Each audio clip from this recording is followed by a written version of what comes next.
Hello, ladies and gents, boys and girls, people of all ages, sexualities, and identities, and welcome back to another film review. And today's film review is FX's Gary. So, what is Gary about, you may be asking? Well, essentially, it's kind of a prequel to the Bear series. We go way back in time before the events of the Bear, and we find Gary going across state with Michael, who is the owner of the restaurant, before Kami takes it over. And it turns out that the pair of them are going off to do a kind of delivery for someone. Meanwhile, back home, Gary's wife is getting ready to give birth to his daughter. Gary promises her that he will be back on time, just on the exact moment that she needs him. However, their trip seems to get constantly sidetracked, from them playing basketball with a bunch of youths, to them going into a bar and sniffing coke, and smoking tons and tons of pot. Gary and Michael absolutely have a baller in this film. However, the twist and turn begins to play on us when we realise that the friendship between Gary and Michael isn't as calm and easy as they make it out to be. It turns out that Gary and Michael get in a really rough patch in this story.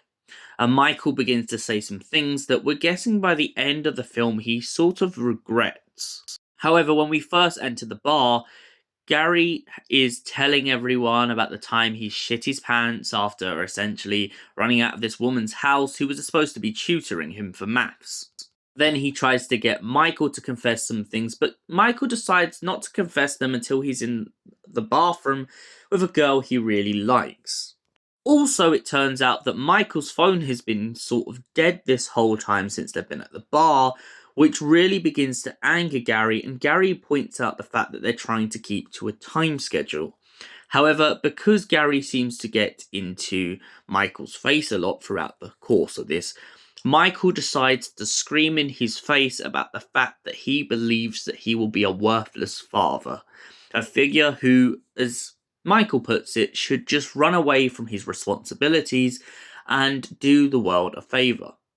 Michael begins to rant on to everyone in the bar about the fact that no one really likes Gary, they just pretend they do. He also rants on that everyone's too scared to tell Gary the truth because apparently, in Michael's words, he's too thick to hear it.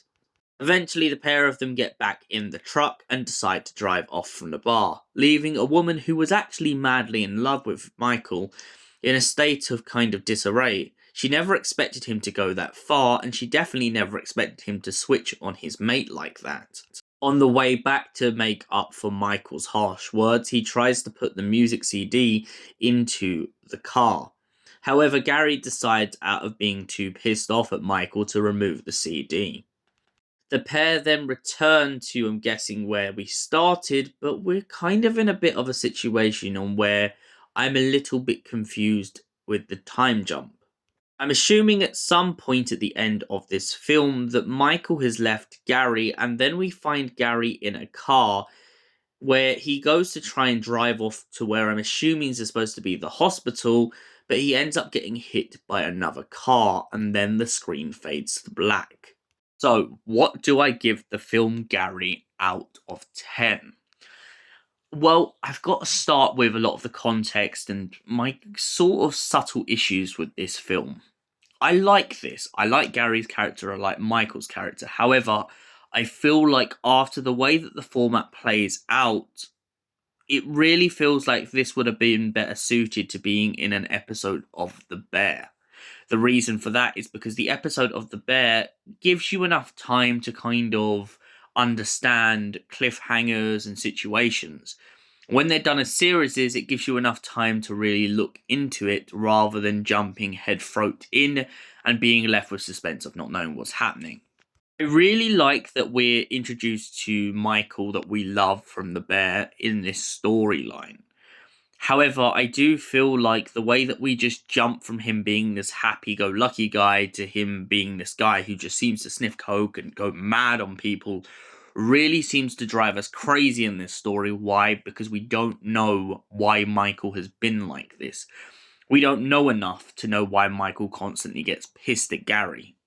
Yeah, we get subtle hints in the beginning that Gary sort of starts to make Michael do things that he wouldn't necessarily do.